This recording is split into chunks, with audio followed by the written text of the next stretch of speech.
Ciao a tutti, Virus101 vi dà il benvenuto e il bentornati al canale di Virus101. Stasera altra diretta dedicata a Elite Dangerous Horizon Beyond bla bla bla, come ormai lo diciamo sempre, e questa sera dedichiamo il nostro viaggio al ritorno alla bolla, come detto da titolo iniziale. Quindi adesso, mentre aspettiamo che ci carica tutto quanto, vedo che c'è una cosetta che non mi piace. Ovviamente, come solito, come sempre, ormai di prassi, l'audio del codificatore non ci dà tregua, quindi vado a riconfigurare un attimo una cosa veloce veloce. Eccolo qua, altoparlanti USB Device, eccoci qua, vediamo se...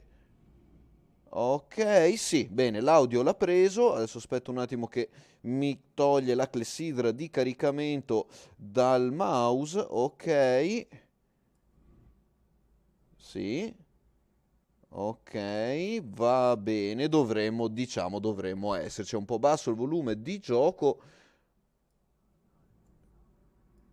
Non capisco se lo sta prendendo. Ok, adesso sembrerebbe di sì. Perfetto, perfetto. Allora, scusate un attimo questa piccola interruzione dovuta a un piccolo problema audio. Ciao Andrea, benvenuto a questa diretta. Allora, oggi di cosa parliamo? Quindi andiamo veloci veloci e niente.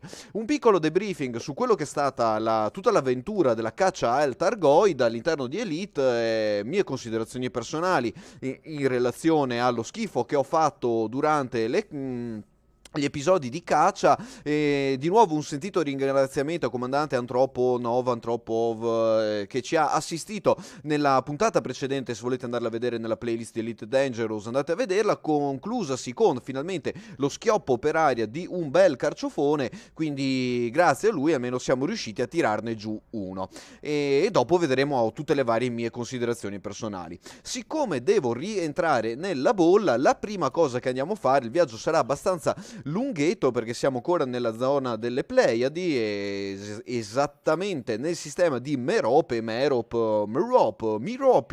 in base al, ehm, come dire, all'accento che volete utilizzare, e noi dobbiamo tornare indietro. Un'altra cosa che poi andrò a fare nelle mie prossime puntate sarà una pulizia completa, totale e assoluta, di tutti i bookmark che vedete qui. Nel frattempo vediamo anche un curioso intensificarsi dell'attività Targoid all'interno della parte bassa della bolla.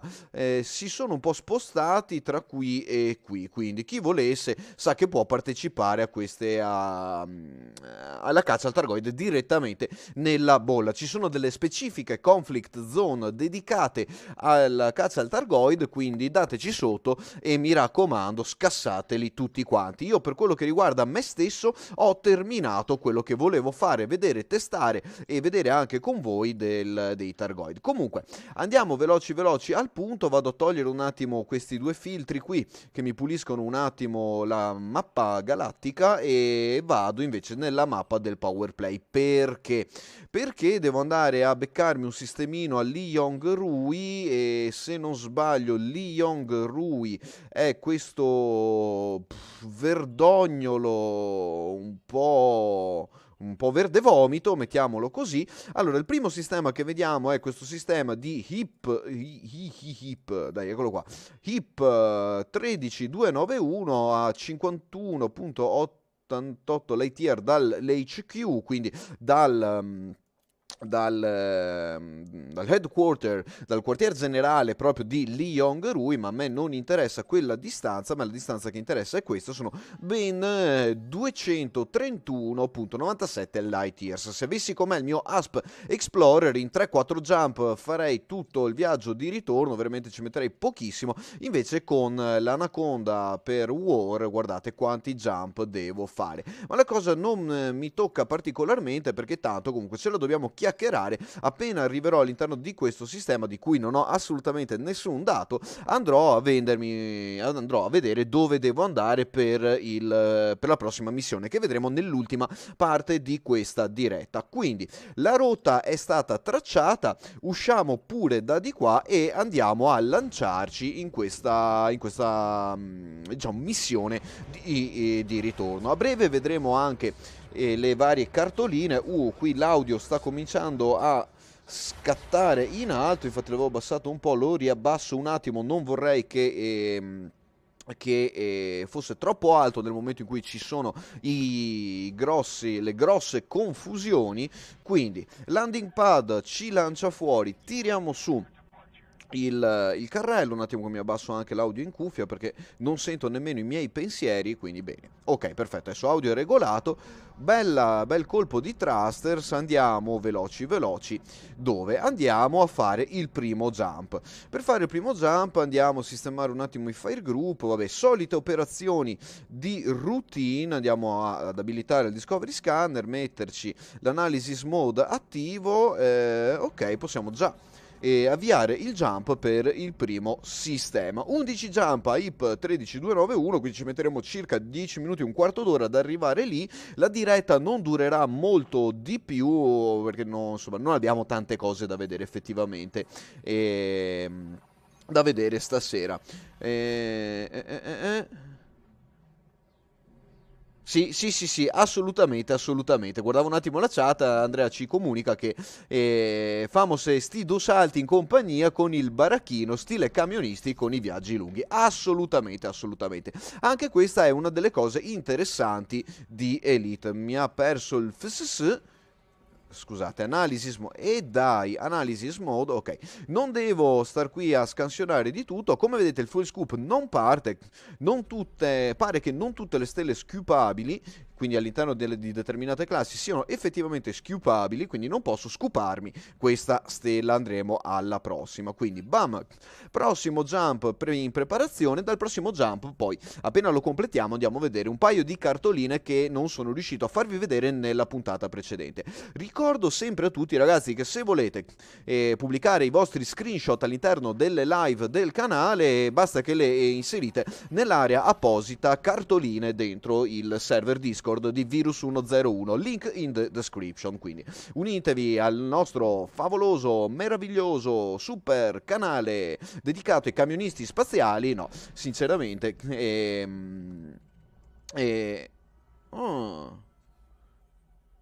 ok, niente, dicevo, il nostro famoso canale dedicato ai camionisti spaziali, e lì insomma troverete un sacco di informazioni e molti altri capitani desiderosi di condividere le loro informazioni e le varie cose. Come mi fa notare Andrea Cardito, ovviamente il full scoop non parte perché non è attivo, è rimasto disabilitato dall'ultima scorribanda anti-Targoid, quindi eccolo qui.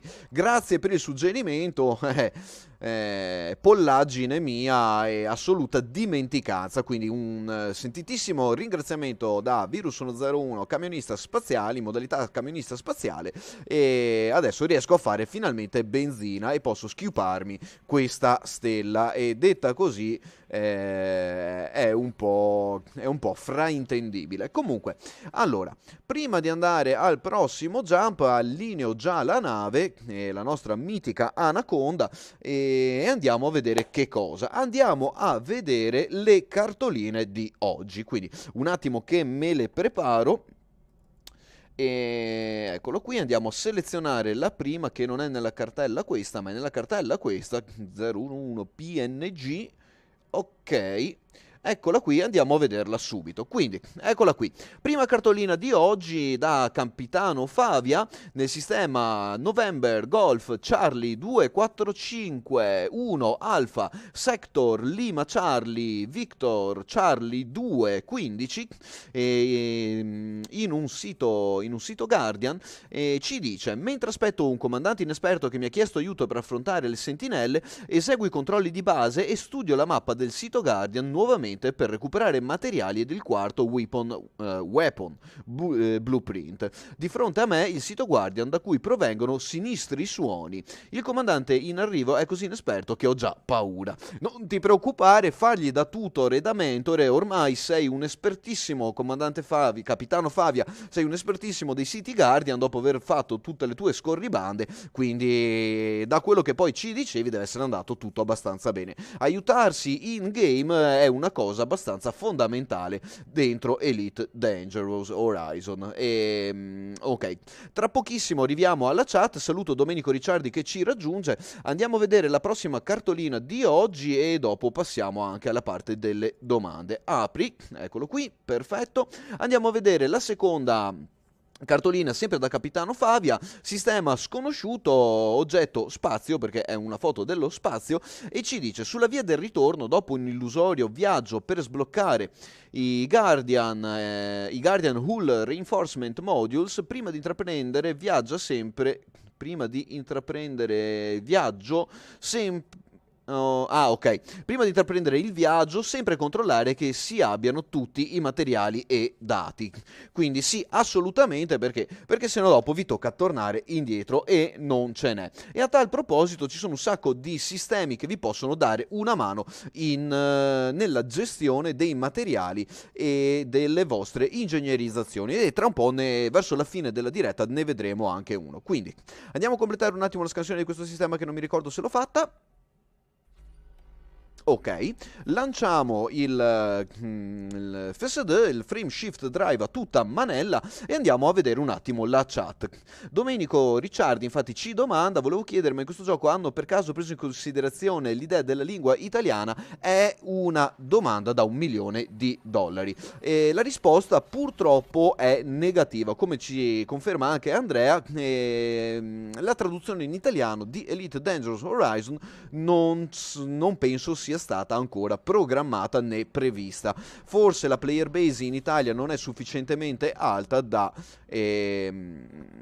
spingere Frontier nella traduzione in italiano del gioco, forse hanno particolari problemi o non trovano chi possa fare questa traduzione. Comunque allo status attuale il gioco rimane ancora tutto in inglese per la nostra gioia.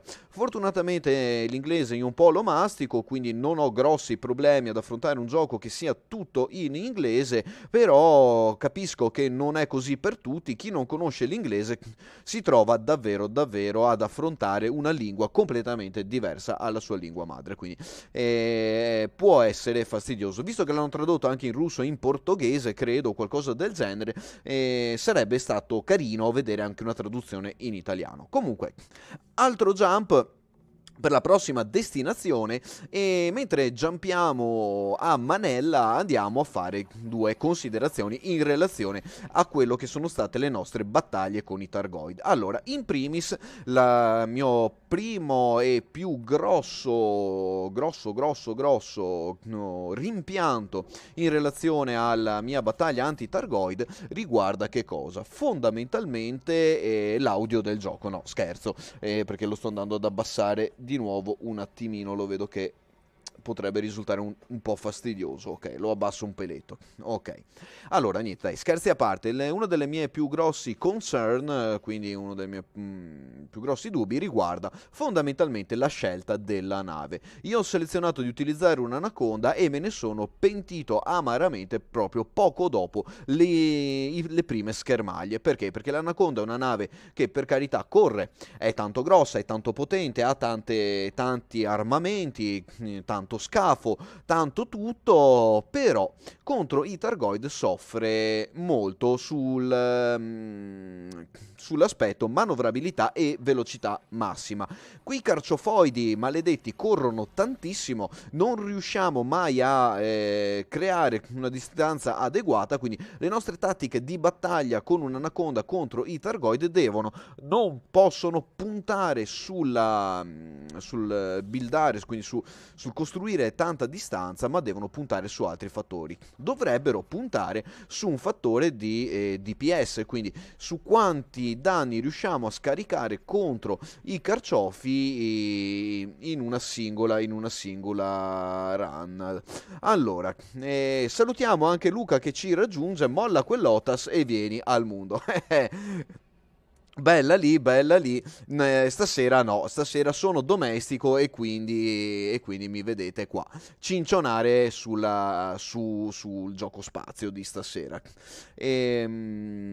Andrea Cardito mi comunica che l'audio del gioco non lo sente proprio, allora andiamo a fare una piccola modifica nelle impostazioni, vediamo, forse c'è qualcos'altro che devo andare a sistemare. No, dovrebbero essere questi. Ok, allora lo alzo un attimino. Quindi se non dà fastidio lo rialzo un attimino. Poi fatemi sapere se l'audio è coerente. Anzi, magari muto questo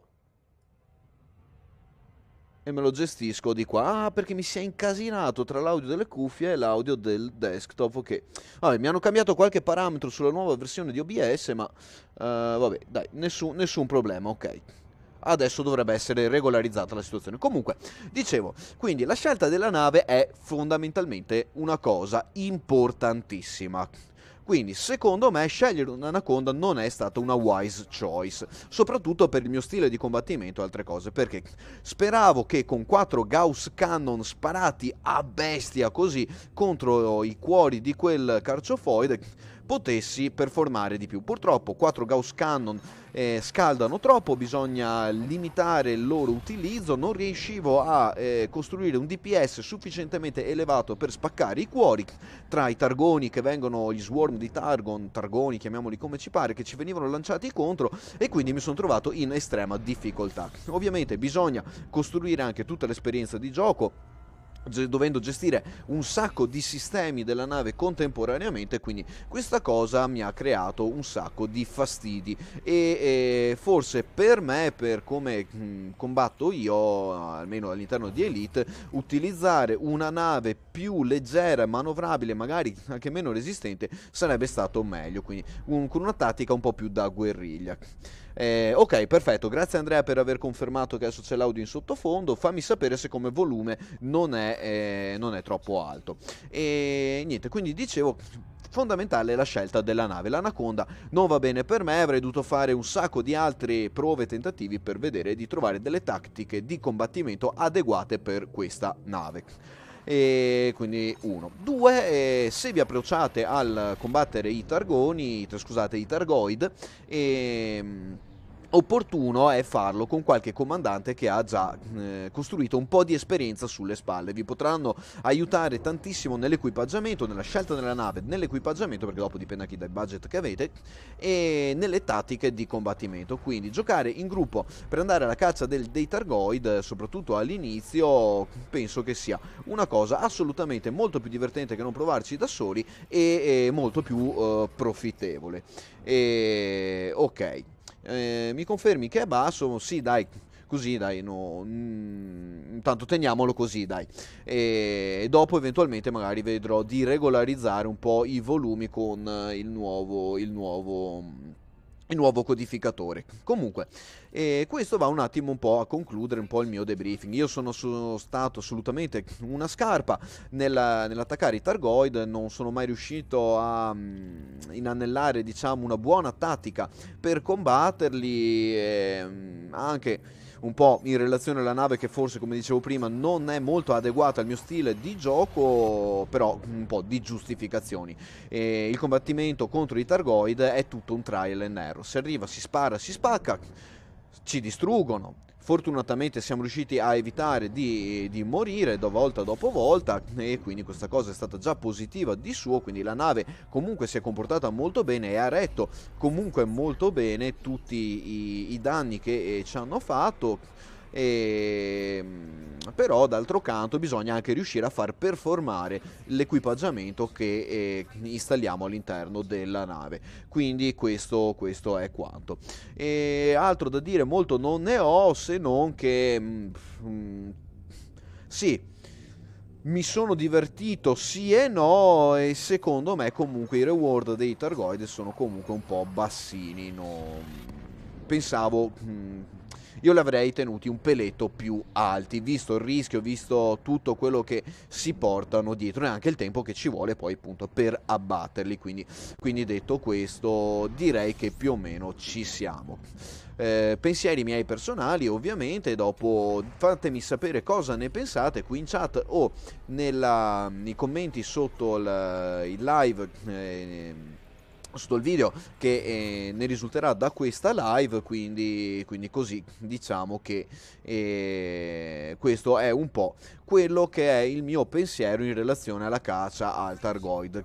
Ha i suoi alti e bassi, ha i suoi aspetti positivi di divertimento, ha i suoi aspetti negativi di frustrazione dovuti ovviamente all'assoluta difficoltà di questa cosa. Non è facile andare a cacciare i Targoid, a preparare la nave e appunto, come potete vedere, come avete visto, alla fine rischiamo di investire un sacco di ore nell'ingegnerizzazione di una nave anche large, bella, potente, e poi di non riuscire a performare come ci si aspetterebbe da una nave large. Sinceramente mi aspettavo un DPS un po' più alto e delle performance migliori indipendentemente dalle mie skill di combattimento. Ovviamente dopo c'è chi mi dice sì, sei anche te che devi imparare a gestirti bene e meglio la nave, quindi a temporizzare tutte le varie cose, per carità, ma 4 colpi di Gauss Cannon non riesco a far fuori neanche un cuore di un maledetto Cyclops. La cosa sinceramente è un po' frustrante, anche perché 4 Gauss Cannon che sparano mi già cominciano a friggere i moduli della nave, visti le temperature che generano e tutto quello che ci va dietro. Sinceramente mi aspettavo un po' di più performance in termini di DPS con 4 Gauss Cannon sparati all'unisono contro il carciofoide.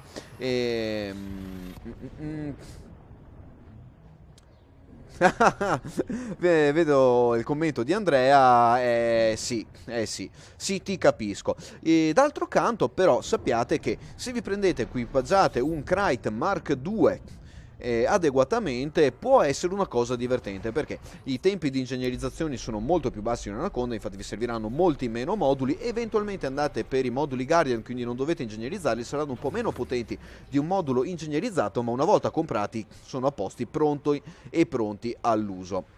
Nel frattempo siamo già arrivati, che bello. Nel frattempo siamo arrivati nel sistema di destinazione, vedi, chiacchiera, siamo già rientrati nella bolla. Vediamo qui cosa c'è.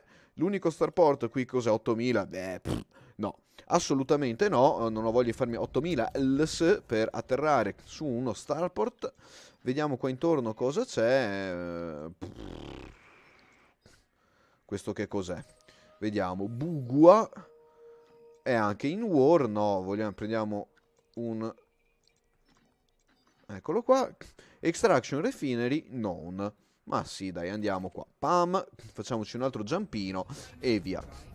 E niente, dicevo, ti prendi un bel Krait Mark II, lo equipaggi adeguatamente, non ti servirà neanche tutto il tempo che abbiamo speso per equipaggiare l'Anaconda, e puoi già andare a tirare giù i Cyclops, non rischiando dei rebuy assurdi, ovviamente utilizzando una tattica da guerriglia molto più performante di quello che può essere, secondo me, una tattica usata con un'Anaconda. L'Anaconda ha bisogno, secondo me, di alcune navi di supporto, quindi se dovete andare lì con l'Anaconda magari equipaggiatela, però andateci con qualche amico che vi tenga distanti i Targon Swarm nel momento in cui dovessero arrivarvi. Sì, assolutamente d'accordissimo con te, Andrea. Sono cose belle da fare. Purtroppo i reward è una cosa su cui mi devo, scusatemi, un po' lamentare, perché i reward dei Targoid sono assolutamente bassi e pochi. Ci sono anche che bello, non c'è neanche uno starport dove atterrare qua, yuhu. Andiamo a prendere un altro starport. Sto proprio andando al random più random. Gagigach, ma sì, dai, andiamo a Gagigach. Militari terraforming, dai, facciamoci un altro jumpolo, tanto ce l'abbiamo qua, ci mettiamo 30 secondi.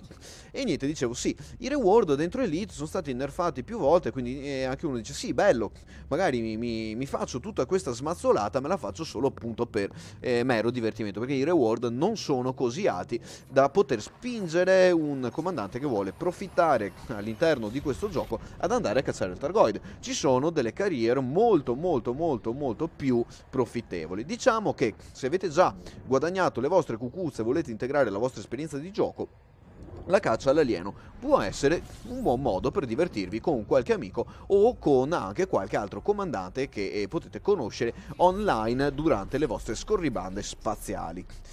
Allora, bene, detto questo andiamo a vedere se finalmente dovesse esserci all'interno di questo sistema un starport dove attraccare. Mamma mia, che miseria! Che miseria davvero, pazzesco. Exit, via. Che miseria.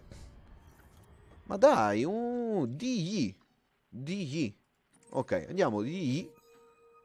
Non ho la mappa, quindi ancora di nuovo, pam, via. Altro jump, sì, qui ci sono i liner che ci bombardano di messaggi e quindi niente, dicevo questa cosa qui. Quindi è così. Io purtroppo dal canto mio, infatti sarà un altro degli argomenti che è un altro degli argomenti che volevo affrontare oggi, è fondamentalmente e assolutamente relativo al discorso delle carriere. La carriera che su cui volevo focalizzarmi e che volevo seguire all'interno di Elite Dangerous Horizon, purtroppo è una carriera che è stata assolutamente snobbata da Frontier. C'è qualcosetta da fare, sì, per carità, ma alla fine dei giochi non è divertente, non dà ricompense e niente. A differenza dell'inizio del gioco dove sì, non aveva tante cose, perché fare il contrabbandiere, sto parlando del contrabbando, fondamentalmente all'inizio dei giochi era quello che vediamo oggi, non è cambiato granché nel contrabbando, però era molto più profittevole. E mamma mia, santa. Non diciamo brutte parole perché dopo ci potremmo sprecare in brutti aforismi, essendo piloti che sono nati in Veneto. Quindi stiamo calmi e buonini. Facciamo un ennesimo jump alla ricerca di uno starport dove poter atterrare.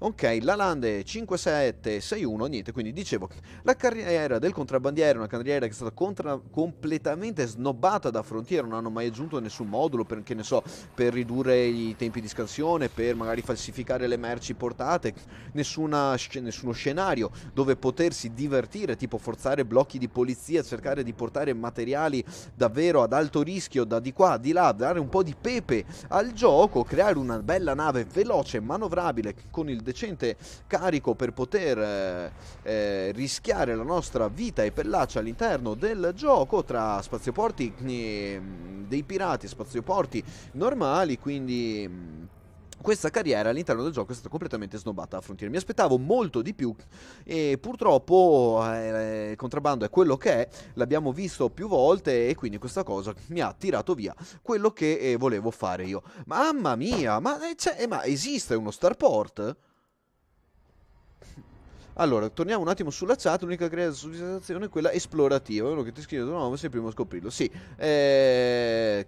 L'esplorazione, soprattutto in questo capitolo, allo status attuale del gioco, è una cosa un po' profittevole, assolutamente, può darci delle soddisfazioni a mettere la nostra bandierina sui sistemi, io ho messo la mia su qualche sistema nel passato e sì, però poi alla fine lo vedremo perché sarà tutta la prossima fase mia di gioco all'interno di Elite dedicata proprio all'esplorazione. Adesso scusatemi, sto cominciando un po' ad alterarmi perché non è possibile che ho girato 5 sistemi, in 5 sistemi non ho trovato un benedetto starport. Oh, Diaguandri, qui abbiamo messo anche un bel bookmark, quindi andiamo velocemente a Diaguandri, infatti abbiamo già i dati di questo sistema, eccolo qui.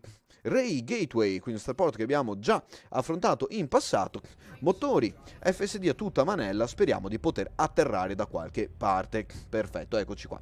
Quindi, come dicevo, per concludere, velocemente il discorso mio di prima, e purtroppo a me piaceva fare il contrabbandiere proprio per questa sua dualità di dover mantenere uno status non wanted, ma dover trattare con sistemi wanted e non wanted, tutta questa bella battaglia del poter trasportare merci, schiavi, droghe, armi e quello che sia dal sistema A al sistema B, cercando di farci un nome tra i contrabbandieri. Purtroppo questa cosa, no, sì, c'è qualcosa e non è che non c'è nulla, ma non ha degli scenari belli, non c'è quel pepe che dovrebbe avere la carriera del contrabbandiere all'interno di un gioco spazio. Non ci sono neanche i moduli che ci consentono di farlo e quindi cosa succede? È una carriera che non ci dà soldi. È difficile, è noiosa da affrontare perché alla fine si tratta di atterrare il più velocemente possibile senza ricevere la scansione della nave. È difficile farla solo ed esclusivamente sui pianeti, perché tutti gli altri starport ormai si va via lisci, silent running, motori spenti, tutta quella roba là. È solo un vezzo perché ci basta mirare bene l'ingresso, sbarellare là i motori, magari buttarci giù un peletto di silent running giusto per scrupolo e dopo atterrare, punto, basta, fine, non è che dobbiamo fare grandi cose, non abbiamo blocchi spaziali da evitare, interdizioni, sistemi magari in war o quello che sia.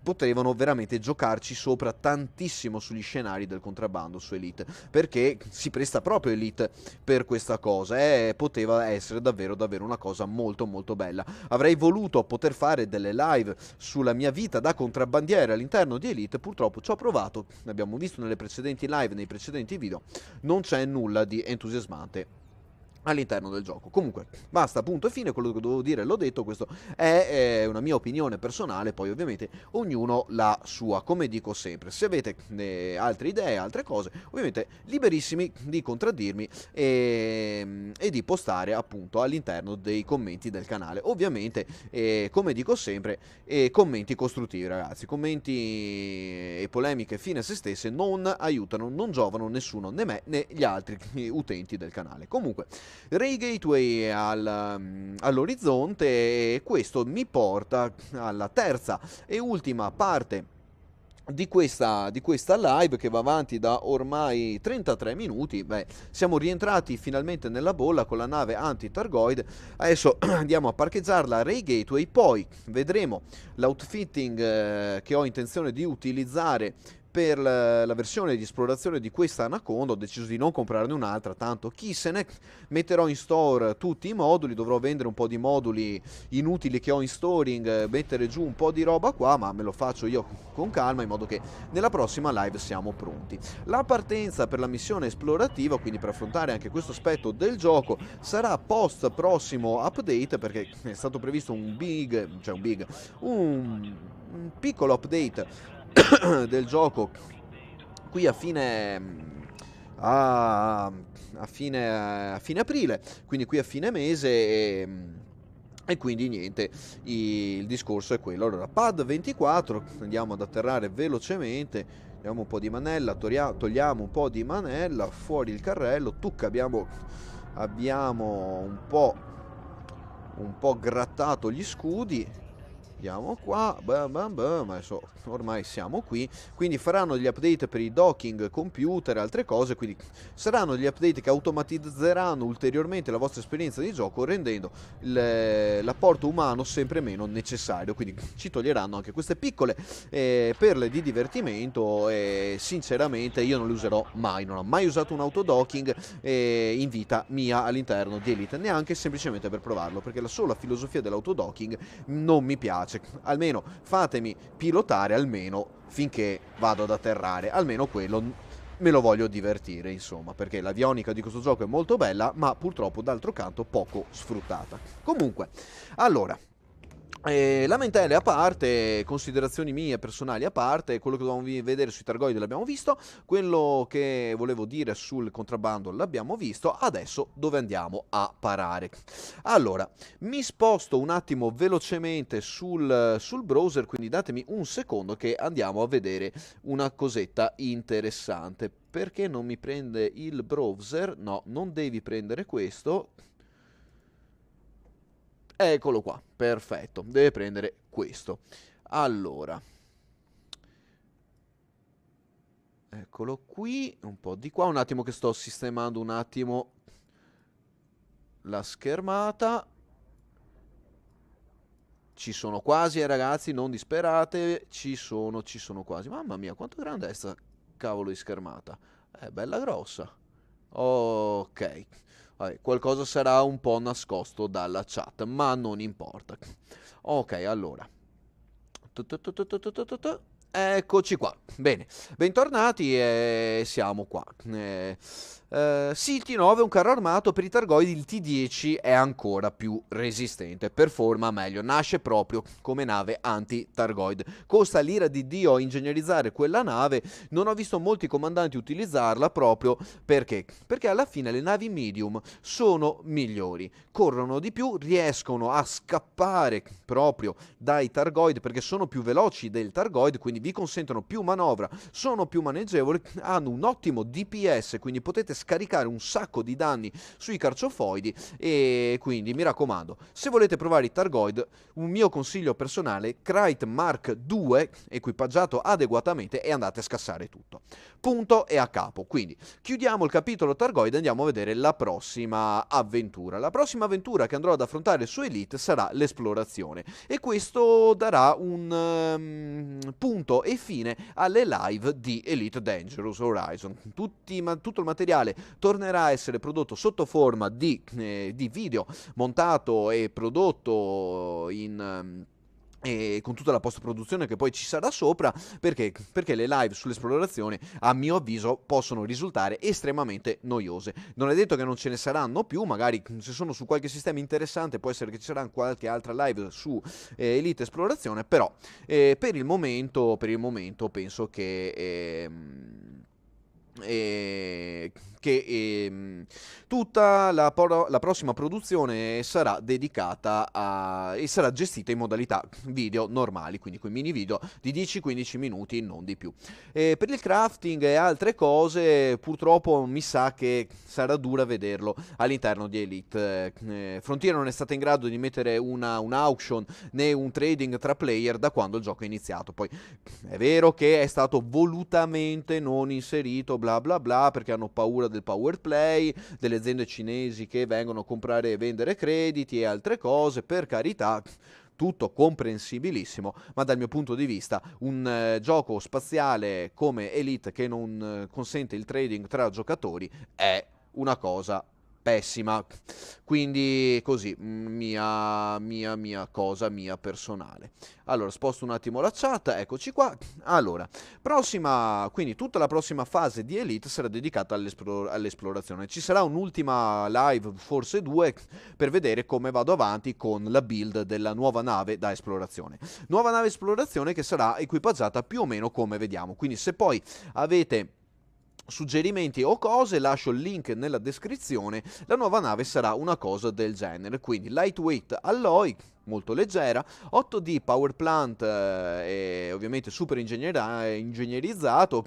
Potrei tenere quello che ho già, assolutamente, ce l'ho già lì, è già pronto, ha già tutte le ingegnerizzazioni del caso, ma questo mi pesa molto meno e mi aiuta nel jump range. Frame shift drive 6A, ovviamente ingegnerizzato anche questo. Come sarà ingegnerizzato questo? Andiamo sulle modification, increased range grado 5 e mass manager. Torniamo prima, thruster 7A, ovviamente dirty drive, drag drive, potevo farli clean ma tengo quelli che ho fondamentalmente già fatto, sono già lì pronti all'uso. 8D power distributor, qua anche qui tengo quello che ho già, high charge capacity e super conduits, quindi mi va benissimo questo. 8E sensors sono long range perché sono quelli che ho ingegnerizzato adesso, però qui li ho messi questi, vabbè, non sono fondamentali. Cambierò anche lo scudo, passeremo un 7D shield generator non ingegnerizzato, proprio buttato lì.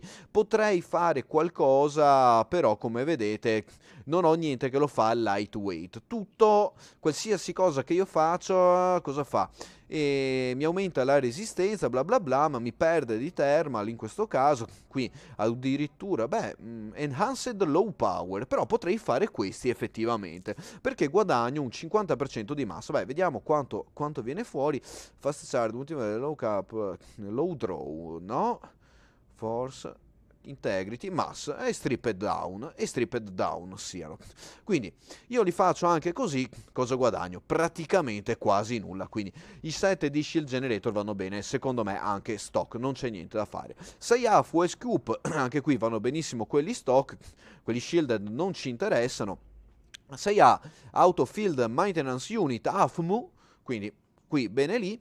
E altro blocco 6, non ho ancora deciso cosa mettere, ma siccome dovrò fare un viaggio verso Colonia, probabilmente il primo modulo che andrò a mettere sarà che cosa? Sarà un bel First Class Passenger Cabin di 6C, in modo che posso mettermi un passeggero che vuole andare a Colonia. Tanto, visto che ci devo andare, prendo, ci vado e mi guadagno anche qualche soldino.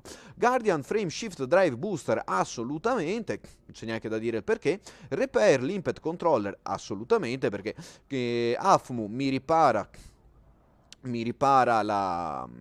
i moduli. Repair l'Impet Controller ovviamente mi ripara la nave. Ci sono altri l'Impet Controller che potrei mettere dentro, ma penso che siano più che sufficienti i due moduli già selezionati. Il Collector, Fuel Transfer non ci interessano, Hatchbreaker non ci interessano, Prospector meno che meno, Repair ci interessa e basta. Quindi direi che con i l'Impet siamo a postissimo.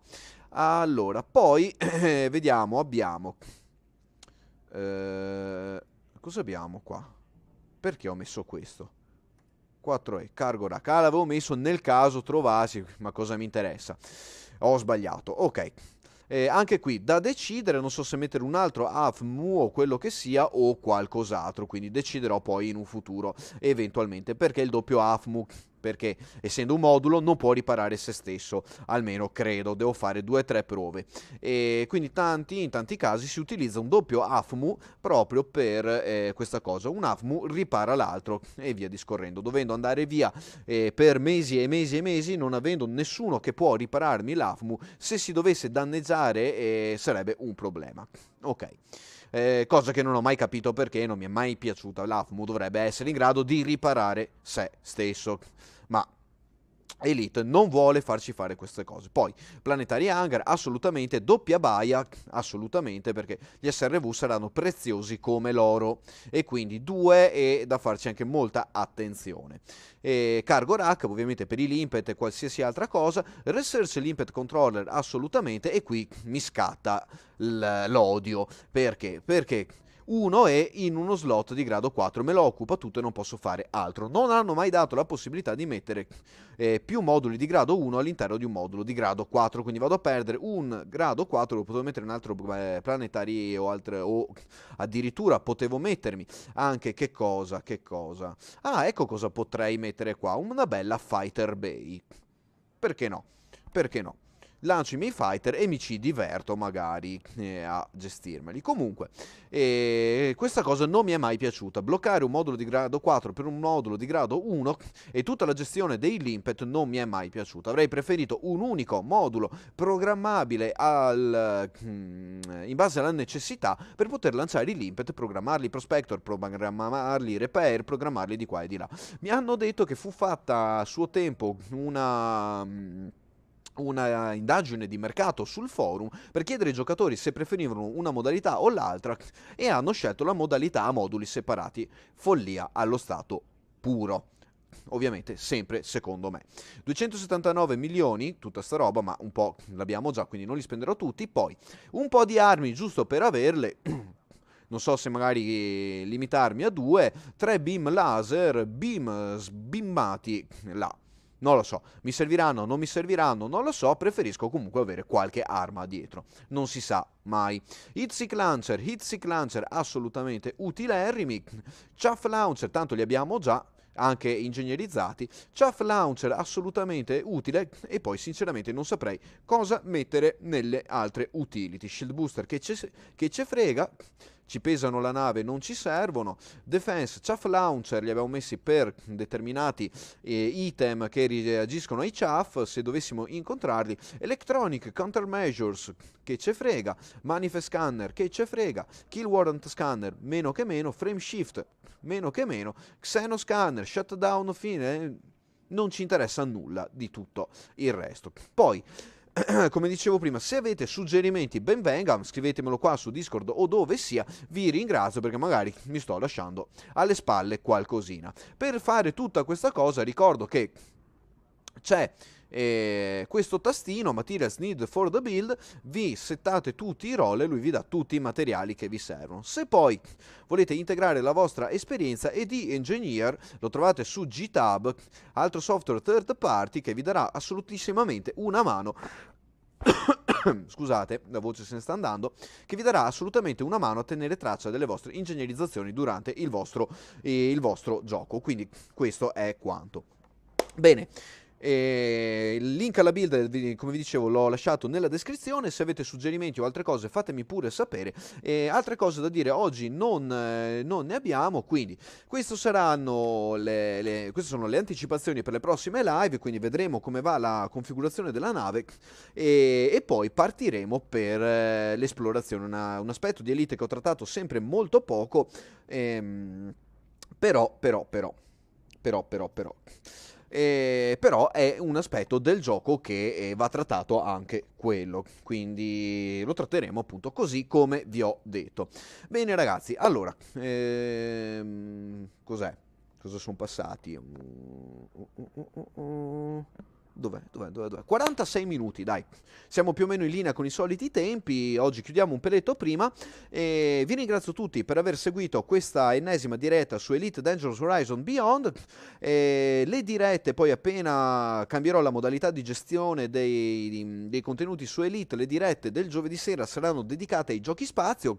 Ho già pronto il prossimo gioco spazio che vedremo la prossima volta. Inizia per E e finisce per E non è Elite. Quindi vi lascio con questo enigma e niente, appena partirò ci sarà la partenza dalla bolla in direzione Colonia con la nave fittata da esplorazione e inizieremo questa nuova avventura esplorativa, quindi fino a Colonia e dopo da Colonia in poi non si sa. Magari andrò verso il centro della galassia, magari andrò verso fuori, sopra, sotto, destra, sinistra, non lo so, lo deciderò una volta arrivato appunto a Colonia.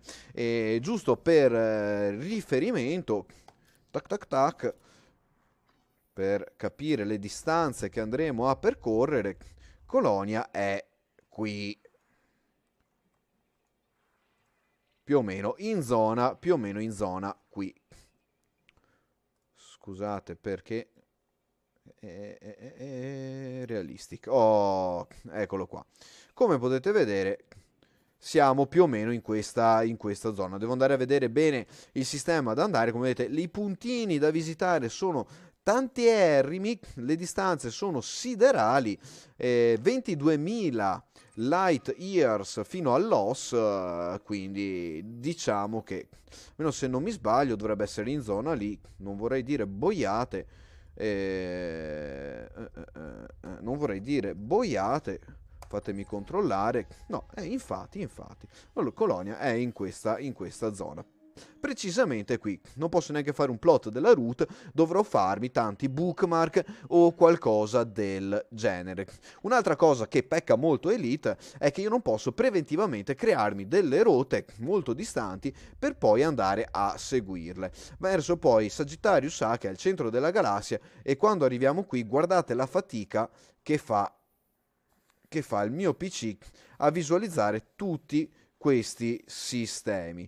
Come vedete sono una quantità spropositata, ok? Quindi da un certo punto di vista è bello, da un altro punto di vista secondo me questa gestione soffre molto di dispersività. Comunque niente, queste sono le anticipazioni, chissà che magari poi andremo verso l'Outer Rim, sistemi di Acheron, di Abyss, Hieronymus e quindi qui tutti i settori galattici inseriti con la versione 3.3, magari andremo a integrare un po' il codex.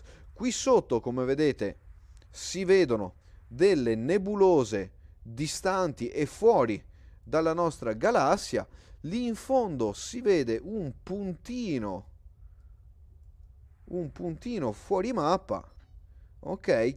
Quindi non è detto che in un prossimo futuro non ci siano galassie distanti da poter raggiungere. Speriamo, non lo so. Come vedete, a massimo zoom out la bolla è praticamente diventata quasi un unico bookmark. E invece no, è qualcosa di enorme già la bolla, quindi figuriamoci tutto il resto dello spazio. Comunque, questo è, vabbè, un po' un viaggio nella galassia. Quando feci il viaggio a Barnard's Loop tanti anni fa, ok, tanto tempo, mi sembrò un viaggio lunghissimo e infinito. Quindi, adesso pensare di dover arrivare fino a lì, diciamo che... Boh. Vabbè, vedremo anche l'esplorazione, dai, comunque. Eccoci qua. Detto questo, ragazzi, basta. Ci siamo, grazie a tutti di aver seguito questa diretta. Virus 101 come al solito vi saluta e vi dà l'appuntamento alla prossima diretta. Mi raccomando, tastone rosso